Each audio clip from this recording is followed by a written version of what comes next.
everybody, to Real 101 podcast. My name is Tracey Brock. I'm a mortgage broker at Dominion Lending Centers. And today we're here with Mona Mirzaie. Welcome, Mona. Thank you. Thank you so much for having me. Great, great. So, Mona, can you give us a little bit of information about your company to start with and, where they can find you? I think that's a great start. Absolutely. So I'm located in Cayman Islands. I work with the agency in the Cayman Islands. We are at 51 Fort Street in downtown Grand Cayman. So that's where I've been for the past 3 years. Perfect. So you do operate in two incredible markets, being Vancouver and the Cayman Islands. So how do you do that dual marketing strategy?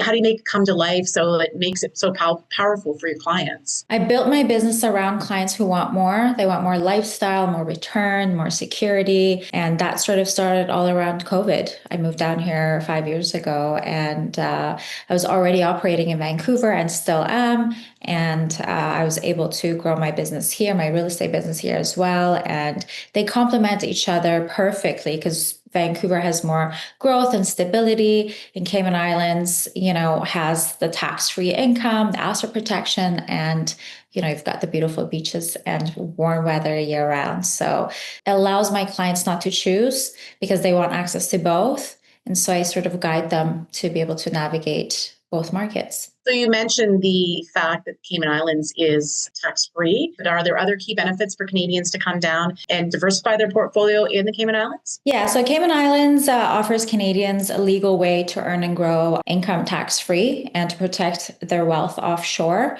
and invest in luxury real estate that I can help you with, and without having the complexity of residency requirements.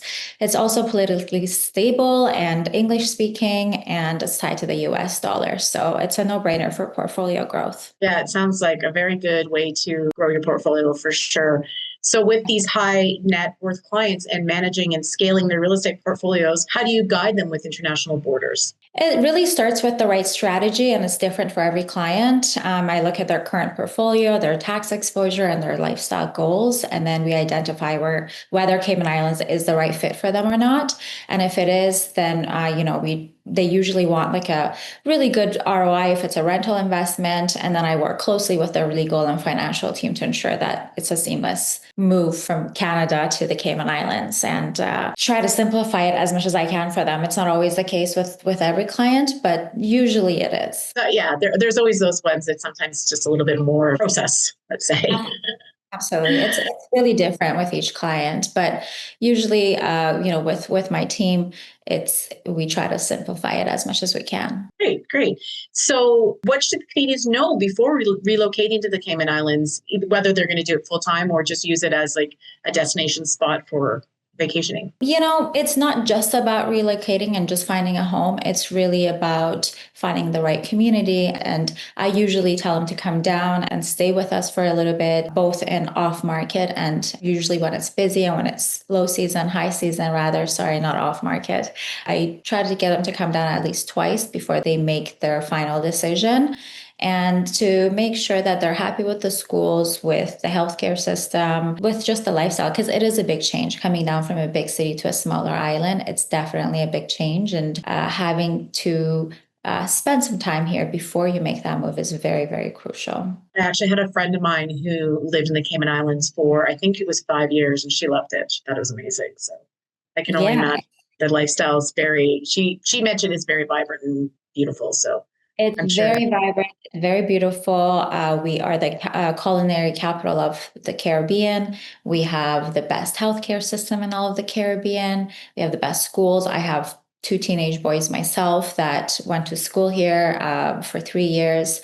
And then after that, they usually go off to boarding school. So it's great. I absolutely love it here. And whether you want to live here full time or part time, you're able to just really navigate through Toronto, Vancouver, wherever you are, from there over to Cayman Island pretty seamlessly. That's wonderful.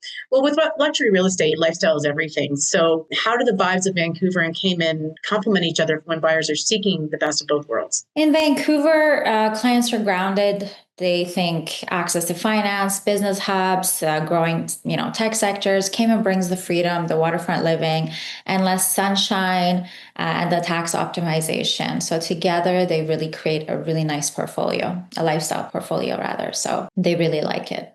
So, Mona, you and your company, the agency, specialize in relocation. So, what are some of the most common challenges that Canadians find when they're moving, and how do you help them solve those challenges? So the biggest hurdle is uncertainty. Canadians worry about taxes, compliance, logistics, and starting over. And I solve that by offering a concierge style service, vetted vendors, legal pathways, tax efficient strategies, and obviously our curated home search. So my job is to just make sure that the leap feels effortless. That's a great process. I love that. Well, I'm sure that when you're talking about luxury homes, the competition must be very fierce and probably very scarce. So how do you help clients spot or navigate like undervalued or high potential properties that they may not see? They might look at it and say, oh, that doesn't look like my thing. So what do you do to help them find those great fits? I have boots on the ground and insider access. So I know when a unit is quietly available, when a developer is about to release new products, or when a seller is motivated. And that intel is everything, because we do have low inventory when it comes to exclusive or luxury properties.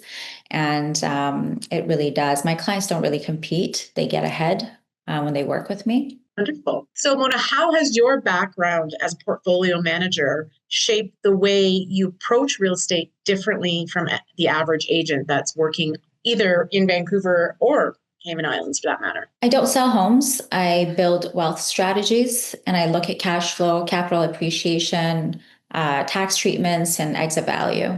And every property I present fits into a larger portfolio goal. And so my clients don't just buy lifestyle, they buy leverage, freedom, and hopefully legacy that could be passed down to their children. That's wonderful. The role of social media and content creation play a big position in building trust with clients, and especially with cross-border luxury clients.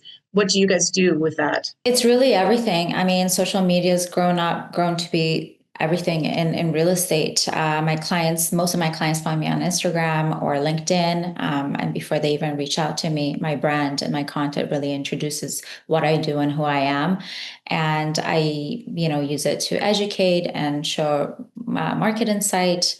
And, it's just not about showing homes. It's really what's possible and how you can change your lifestyle and elevate. So social media is very, very important.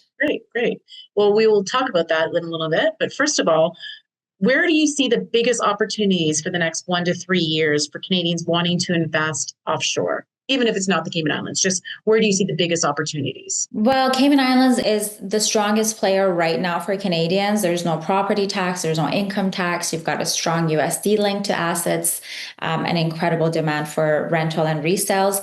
Other markets, I would say Dubai is very good right now. I have a lot of clients that are investing from either here or Dubai. Portugal is very strong. And then if Mexico as well, for a lot of people from Vancouver, they'd like to, it's a 2-hour flight. So it's doing very well. So I would definitely focus on these 3 or 4 areas for investing in real estate outside of Canada. And the agency will help with any of those destinations. It's, I know you're focused out of Cayman Islands, but you could think other locations are possible, right? We have offices in Mexico. We have offices in Dubai. I have my own team that can absolutely help. So we have over 91 or 92 offices globally with the agency. So we're pretty spread out. So That's great. Agency agents. Agency agents, yeah. So just to touch base, can you give our audience your social media, your LinkedIn, how they can reach you through social media, if that's one of the ways that you do get a lot of clients reaching out to you? Sure. So my Instagram page is Mona Living Real Estate, and my LinkedIn page is Mona Mirzaie. They can reach me through either one of those, and I'm happy to help. And either Zoom call, or if you're down here, you can come by the office and we can have a look through your portfolio and your real estate goals, and I'm happy to help. Wonderful. Well, thank you so much, Mona, for being a part of this. It was wonderful speaking to you. I'm all excited. Maybe I'll call you about Portugal. Yeah, absolutely. Portugal's great. Yeah. I was actually there a couple of weeks ago, so it's beautiful. Oh, yeah. And we do appreciate you being on The Real 101. Again, my name is Tracey Brock. please follow us on the Real 101 podcast on Facebook, Instagram, LinkedIn, all the socials. We're all there. Follow Mona, find out where your next home might be, and enjoy the rest of your day. And thank you again, Mona. Thank you very much. Bye-bye.